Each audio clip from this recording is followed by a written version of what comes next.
saludo cariñoso de parte de Angélica Aragón, desde Tequila, Jalisco. Tenemos que improvisar esta sección para poder estar cómodos.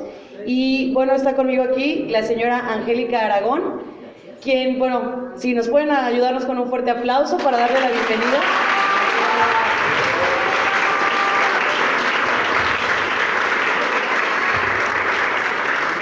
Aquí estaremos platicando, bueno, teníamos hoy la conferencia, sección de preguntas, que era Divas, Cine y Tequila. Sin embargo, por causas de fuerza mayor, pues bueno, contamos con la super presencia de usted, ¿verdad? Entonces, les cedo la palabra, donde, bueno, ahorita la señora Angélica nos va a platicar un poco acerca de su trayectoria en el cine y trae algunas cuestiones que le gustaría compartir que mezclan, pues también esto del alcohol, la juventud y todas estas cuestiones que le quiere platicar al público. Le cedo el micrófono. Muchas gracias. Gracias, Irene, muy gentil. Princesa del lago de Michoacán, Irene. Muy buenas tardes tengan todos ustedes.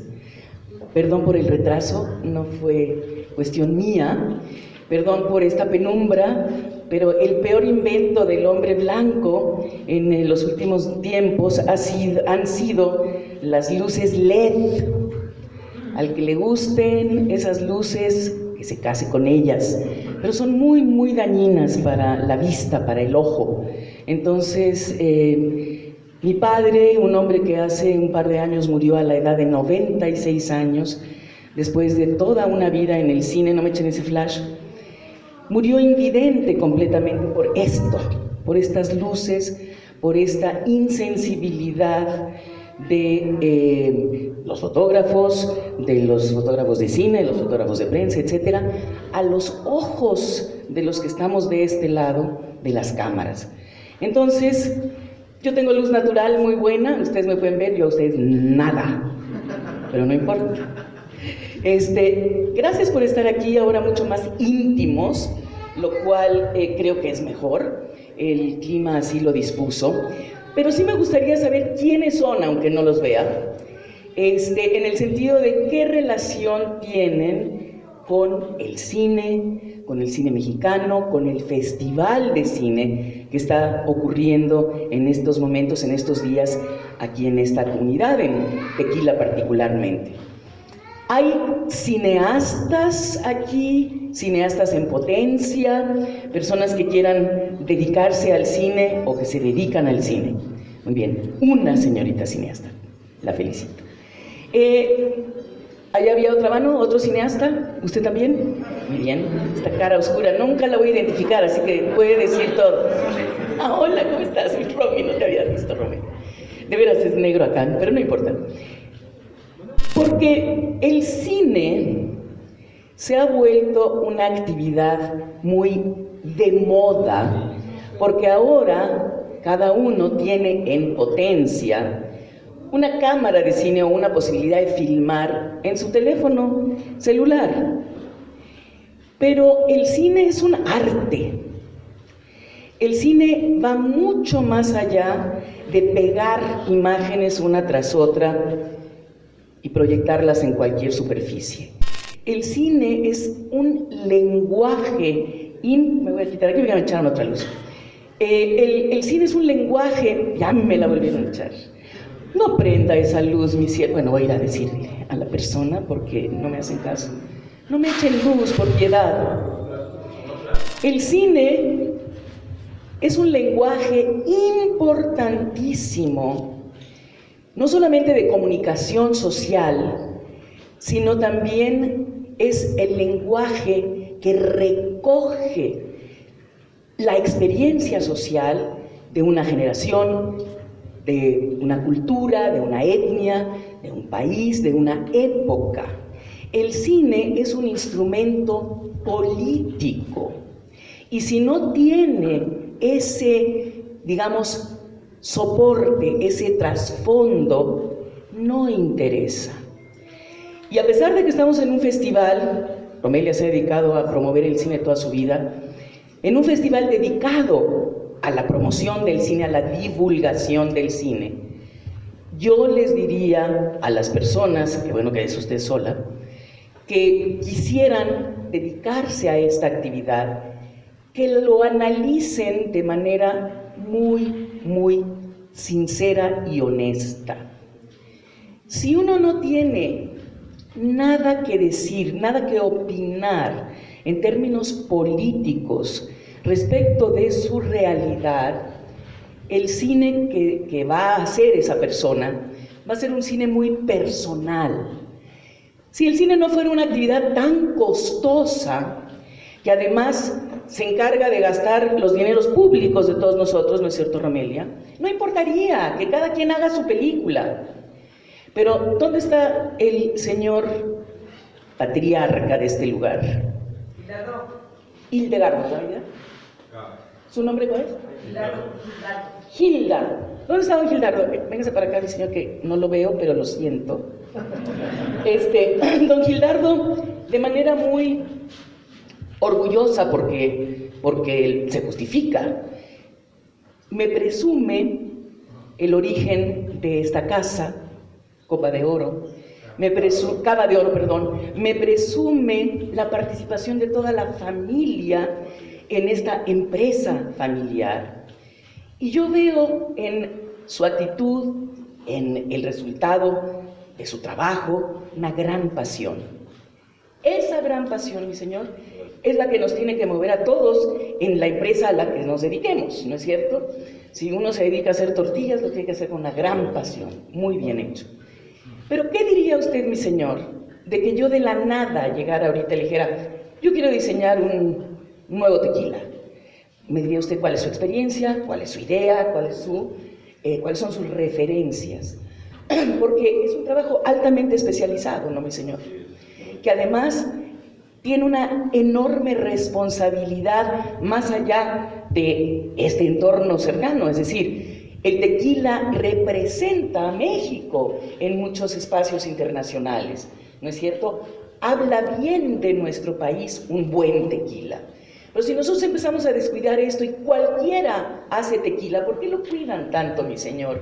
Es embotellado de origen, es decir, le ponen una cantidad de candados a la bebida para asegurar su calidad, ¿no es cierto, mi señor? En el cine no tenemos esos candados, mi señor.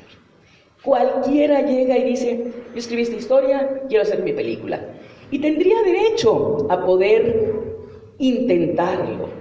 Pero en la medida en que el cine, al igual que el tequila, mi señor, es la cara de México en el mundo, en la medida que, a diferencia de Cava de Oro, creo, el cine ocupa recursos públicos, entonces hay una gran responsabilidad que debiera tener el cineasta respecto de incursionar en una actividad como la tequilera, que es una actividad no solamente tradicional, sino de gran especialización. ¿No es cierto, mi señor? De mucho conocimiento. Y de mucho conocimiento.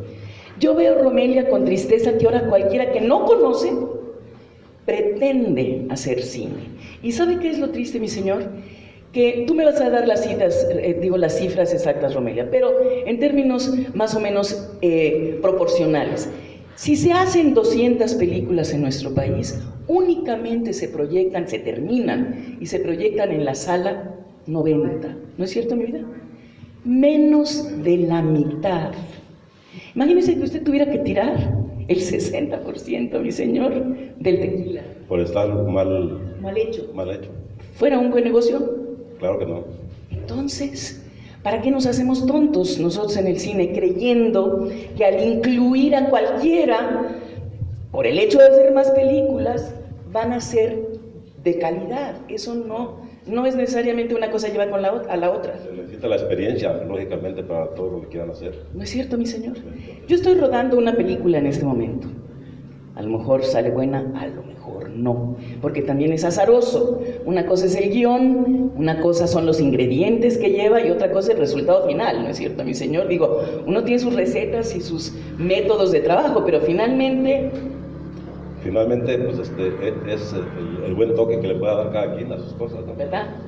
No se sabe con anticipación cuál va a ser ese resultado.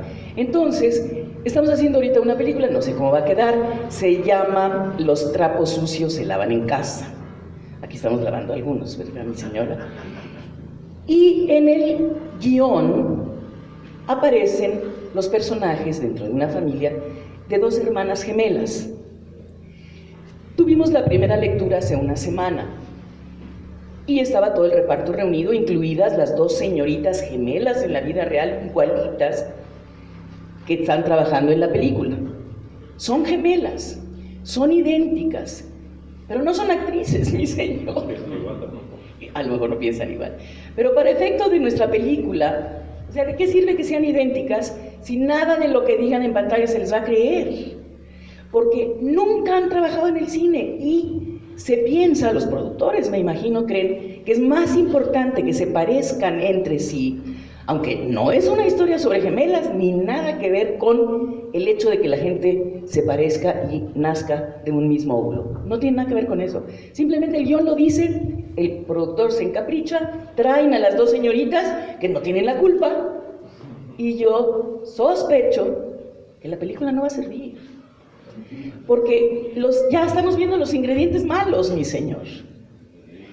Hay ocasiones, mi señor, en que las piñas de los agaves se pudren. Sí, sí se pudren por plagas, por enfermedades y no sirven para hacer agave. ¿Y qué hay que hacer? Tirarlas. Exacto. ¿No es cierto? Es cierto. Al igual que nosotros estamos tirando 110 de cada 200 películas que hacemos. No es justo, ni para el erario público, Incine, Foprocine, Videocentro, como se llame, no importa, los fondos que se reúnen para producir cine en México, tirados a la basura, ¿o no, mi señor? A la basura completamente. Exacto. Entonces hay que reconocer desde antes dónde están nuestros puntos flacos, dónde están las circunstancias que debemos atender y mejorar, porque ya cuando la película está en el cine y resulta un churro y ya no es el momento. Entonces, hace muchos años yo hice una película en Guatemala. El director era polaco-americano y a su vez era el director de la Facultad de Cine de la Escuela de Cine, no sé qué, de la ciudad de Nueva York. No la Universidad de Nueva York, sino la Escuela de la Ciudad, la Universidad de la Ciudad de Nueva York, New York City University. Mi hija, que está terminando de estudiar cine ahora en Francia, justamente llega el próximo domingo, de regreso a México, afortunadamente, gracias a Dios, mi señor. Qué bueno, gracias. Mi hija tenía en ese momento 16 años y le dije, acércate a este director porque no solamente es director y maestro, sino al mismo tiempo es una persona muy abierta y muy incluyente. A veces los directores de cine, Romelia, son muy celosos, ¿no es cierto? No quieren que uno vea por su lente, no quieren que vea uno el monitor, y menos una tercera persona que no está participando en la película. No era el caso. Y le aconsejé a mi hija que se acercara para preguntarle, ella todavía en preparatoria, qué requisitos necesitaría para ingresar a la Universidad de la Ciudad de Nueva York en la carrera de cine. Y él dijo, Usada, hacer cine yo te lo enseño en 6 semanas. Usted ahorita me enseñó en 6 minutos el proceso a través del mural, superficial, pero bueno, tengo una idea más o menos de cómo es la cosa, ¿no? Ya si mañana me lleva a verlo directamente en el campo, pues peor, más claro me quedará, ¿no? O sea, hacer cine, dijo el director, finalmente se puede aprender rápidamente. Ángulos, isóptica, luz, ejes, etc. Eso se estudia en la fotografía, se estudia también en el arte pictórico, ¿no es cierto? Pero,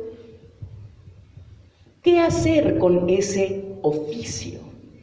El director le dijo a mi hija, si tú no tienes un asunto urgente que esté brotando de tu corazón para ser expuesto en una pantalla y compartido con los que acudan a ver esa película, no interesa tu película.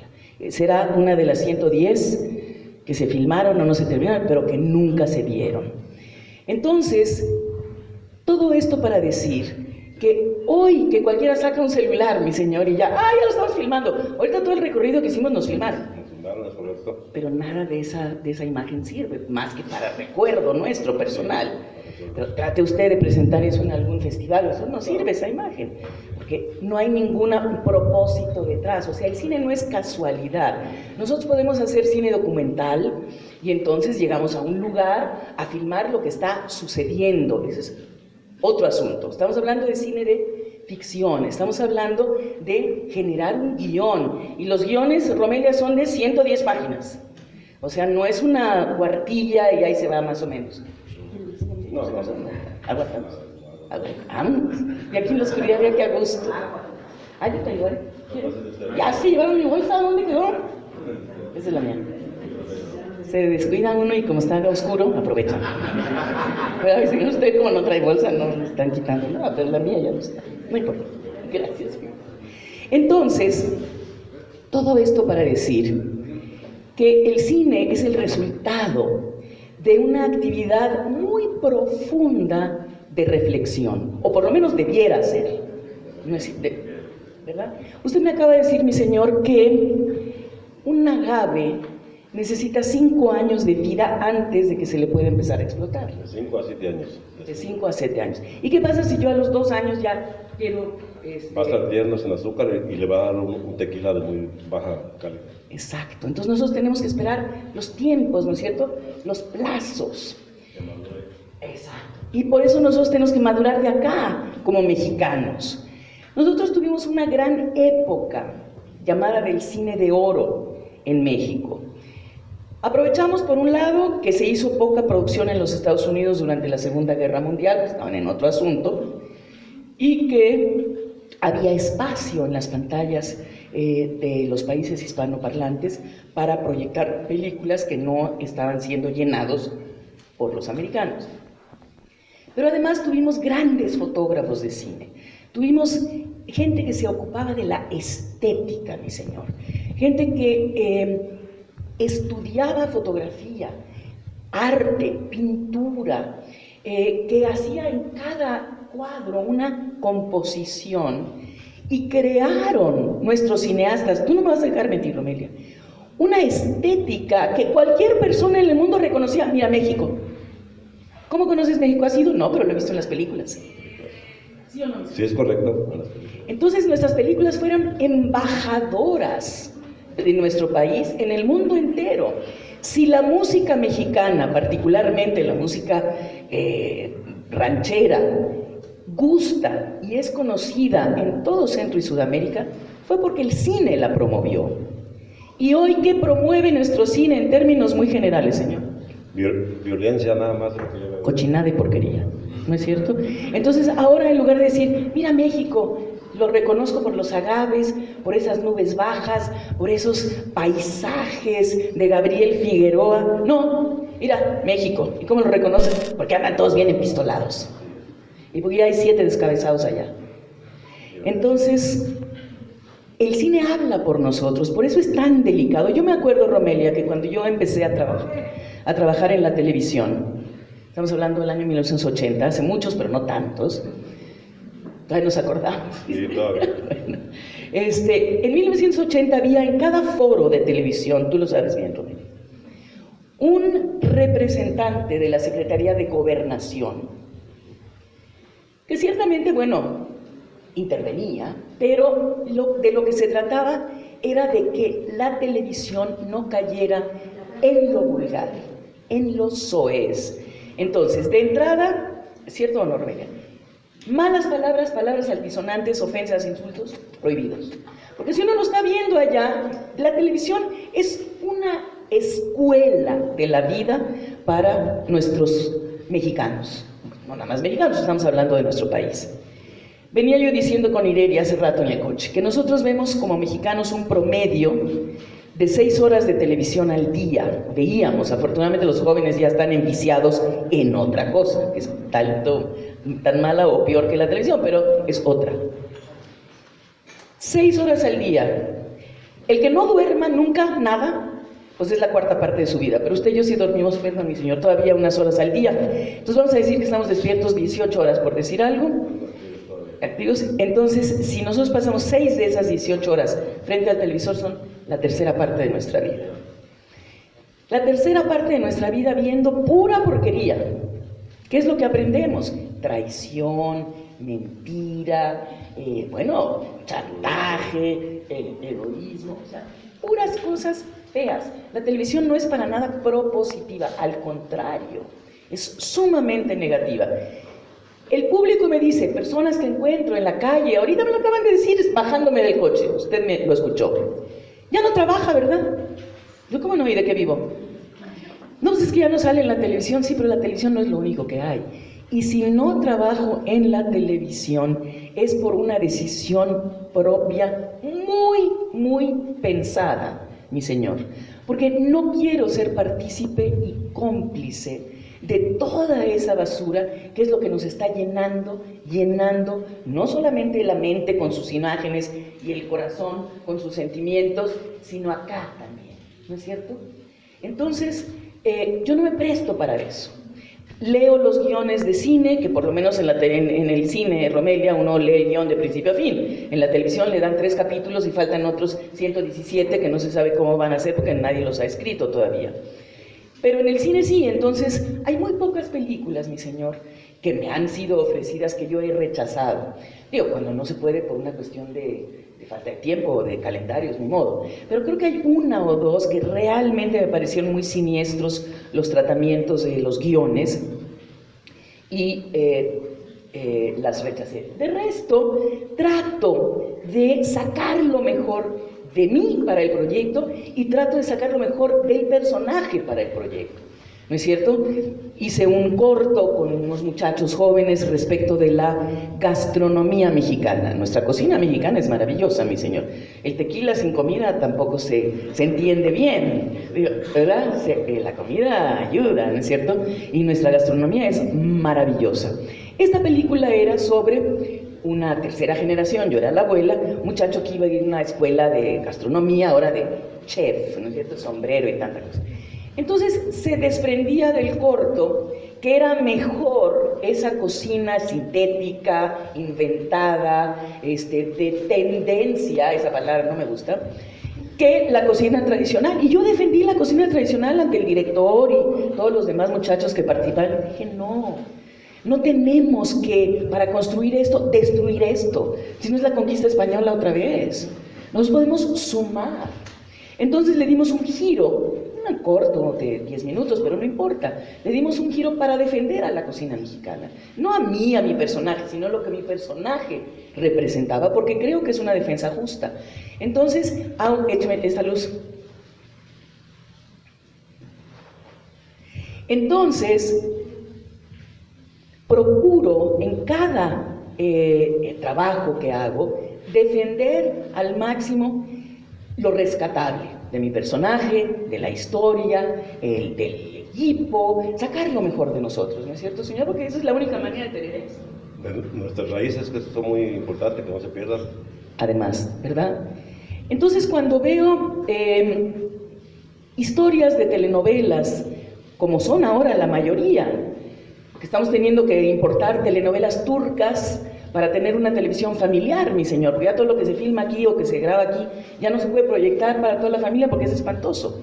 Entonces, cuando yo veo esos guiones que me han ofrecido y que realmente lo que promueven es el mal, no me presto, mi señor, porque creo que uno tiene demasiado que hacer en defensa del bien como para sumarse a las fuerzas del mal, ¿o no? Sí, está correcto su modo de pensar, muy inteligente. Pues yo digo que por lo menos en mi conciencia no va a quedar esa carga de que yo fui partícipe de algo tan destructivo. Que no genere violencia. Exactamente. Mire, mi papá, que en paz descanse, compositor de muchas canciones populares, abogó toda su vida, hasta que lo logró, mi señor, para prohibir los narcocorridos en las radiodifusoras del estado de Sinaloa, hasta que lo logró. Porque él decía, ¿cómo estamos nosotros queriendo alejar a la niñez de esas filas de los criminales, cuando todo lo que se escucha 24 horas son esas canciones que promueven motivan a la violencia? ¿No es cierto? Entonces, si él se dedicó, en contra de Tigres del Norte y toda esa gente, se dedicó a tratar de limpiar esos espacios públicos de toda esa basura, pues tampoco de escribir una canción en defensa de la vida criminal. Entonces yo tampoco puedo, si en mi vida personal, si en mi entorno particular y en mi actividad como activista social, yo no podría justificar, mi señor, una participación en una historia de estas, ¿no? Me han ofrecido, a ver si los temas creen ustedes se pueden defender. Antropofagia.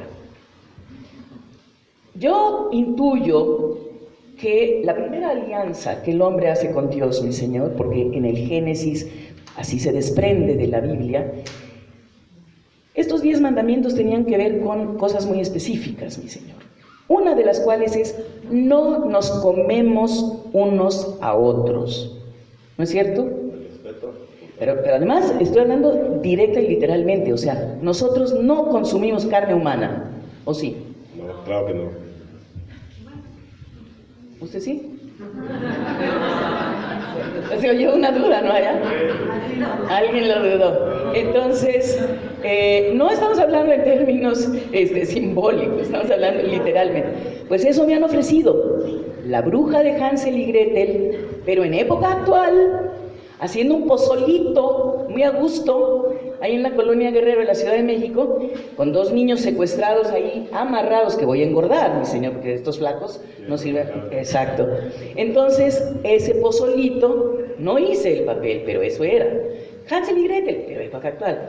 Entonces, está como para chuparse los dedos, ¿sí? Ahí estaba el dedito. Sí, ¿cómo voy a hacer esto? Pero aparte de hacer ese pozole para alimentar a estos 2 niños secuestrados, sí, los niños decían amarraditos allá, oiga, ¿y por qué nos quieren engordar? Recorría yo esta cortina, y aquí, en la sala de la casa del personaje, la colonia Guerrero, todo esto que voy a decir, todos los pedófilos babeando, esperando que engordaran estos. Entonces yo soy tratante de niños, secuestradora, promoviendo la antropofagia o lo que se llama canibalismo, y aparte redes de prostitución. ¿Usted cree que yo puedo defender ese personaje? Claro que no, claro que no. Claro que no, pero es la literatura universal, sí, pero no está, el cuento no se cuenta desde ese punto de vista. Y si nosotros lo hacemos ahora, hacemos mal, más allá de los hermanos Grimm, esos no sé quién lo escribieron. Entonces, si yo tengo, y tú me tienes que decir, Irene, no traigo reloj, la hora, porque hay una proyección acá afuera, ¿trajeron su sombrilla? Más bien su paraguas. Tenemos película en medio de nuestro aguacero. Ya está la instalada la carta. Sí, ¿verdad? No nos vamos a mojar. Pero me tienen que decir para que no nos alarguemos de más. Bueno, si yo soy selectiva con mi trabajo, para no incurrir en todos estos espacios con los que no comulgo, les pido también a ustedes que como público sean selectivos. Y cuando haya una telenovela o una película que no les guste, apáguenle, sálganse del cine. Yo me acuerdo haberme subido a un avión una vez, señor. Se me acercaron unas señoras que eran evidentemente judías, porque así se identificaron, y me dijeron, oiga, esa telenovela de Televisa. Le digo, en primer lugar, hace mucho que no soy de Televisa. Bueno, no importa, pero es que es una telenovela. Mire, el día de ayer dijeron que tal, antier que tal. Digo, señora, ¿y para qué la ve? No, porque se me da un coraje horrible. Digo, apáguele. Nosotros tenemos esa facultad de apagar la televisión o de salirnos del cine o de no filmar una película más si no tenemos realmente un motivo, pero sobrenatural para filmar. Una historia que no aguantemos acá dentro. Como mi señor, usted, cuando hay una nueva producción, ¿qué pasa a las 5 de la mañana? Usted hay que salir al campo a ver cómo va eso, ¿no es cierto? Salir a trabajar temprano. Surgido de ver cómo quedó esa gima, si se logró, si acabaron, a qué huele ese menjurje que se está preparando. Todo eso es parte de esto. Entonces, Si nosotros somos selectivos en nuestro trabajo, ustedes también, séanlo. No compren todo lo que les vende la televisión mexicana por piedad, porque nos está llenando de basura la cabeza.